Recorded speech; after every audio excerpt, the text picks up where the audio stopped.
Zakonska regulativa koja se tiče proizvodnje vina i jakih alkoholnih pića te ruralnog turizma koju naša zemlja mora da usvoji i primeni do trenutka ulaska u Evropsku uniju, okupila je na jednom mestu veliki broj zainteresovanih Knjaževčana. Reč je o temama od suštinskog značaja za razvoj ovoga kraja, kazao je predsjednik opštine Milan Đokić, pozdravljajući učesnike skupa. Naravno da nam je svima želja da poljoprivreda i način na koji se Knjaževčani njome bave bude nešto što će biti profitabilno i komforno, mnogo isplativije nego do sada, ali to je tema za sve nas ostale zajedno.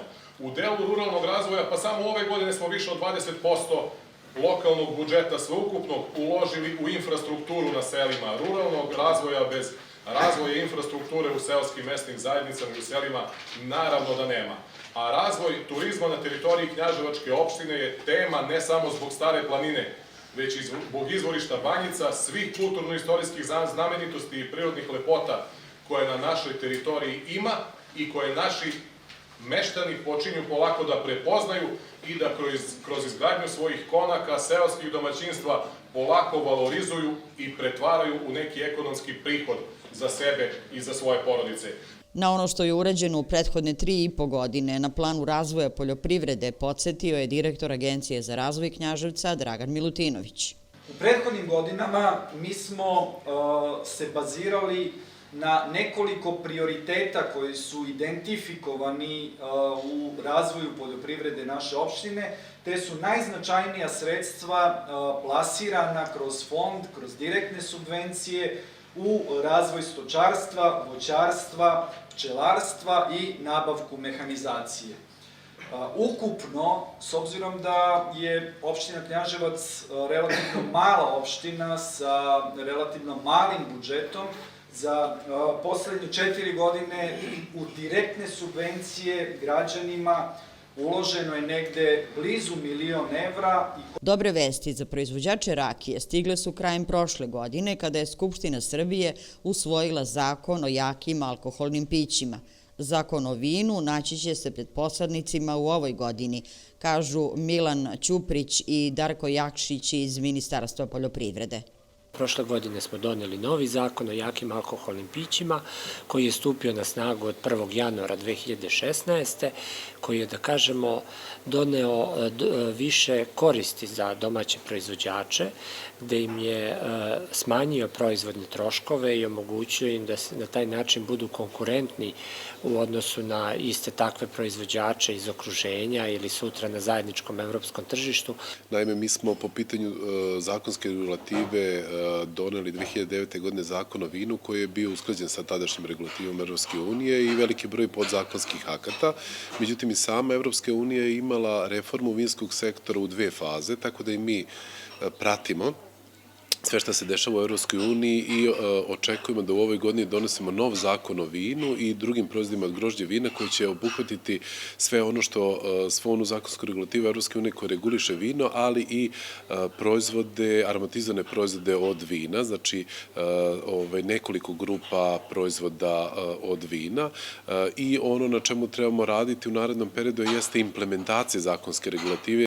Iako za Evropskom unijom ne kaskamo kada je u pitanju usaglašavanje pravne regulative, na njenoj primjeni moramo još puno da radimo, smatra Dragan Roganović, predsjednik Mreže za ruralni razvoj i koordinator radne grupe za poljoprivredu Nacionalnog konventa o Evropskoj uniji. U segmentu usaglašavanja pravne regulative nismo tako loši, stojimo poprilično dobro, ali u svakom slučaju kao osoba koja dolazi iz civilnog sektora, znači iz onog dela koji na neki način možda kroz saradnju treba da bude korektivni faktor i onaj koji upozorava na one probleme koji se tiču svih nas, građana i korisnika, proizvođača, mislim da implementacija se vrlo često kod nas zaboravlja, jer proces pridruživanja nije samo usvajanje i usaglašavanje, nego i implementacija te regulative. Lično me raduje što sam danas čuo da opština Knjaževac ima od strane i fond za podršku poljoprivrednim proizvođačima i da taj segment poprilično dobro funkcioniše i to je, čini mi se, dobar model i za druge opštine u samom regionu, nisam baš upoznat sa svim opštinama kako to funkcioniše kada pričamo o istočnoj Srbiji, ali recimo ja dolazim iz zapadne Srbije, tu čini mi se da taj model Knjaževca može da bude svetao primer kako treba raditi. Sastanak je organizovan u okviru projekta Istočna Srbija na putu ka Evropskoj uniji, koji sprovodi Regionalna agencija za razvoj Istočne Srbije, a čiji je jedan od ciljeva da stručna javnost i građani bolje razumeju proces evropskih integracija, kaže direktor Arisa Vladan Jeremić. Ovaj današnji skup i ovoliki broj ljudi na jednu usko specijalizovanu temu pokazuje da interesovanje stručne javnosti i profesionalne, one koje se zanima za neke teme, postoji. Ovoliki broj ljudi pokazuje da smo našli način kako da do njih dopremo čim su oni došli. Ovo je treći skup, jedan je bio u Zaječaru, jedan u Negotinu, ovaj treći u Knjaževcu, znači da smo pokrili ceo region.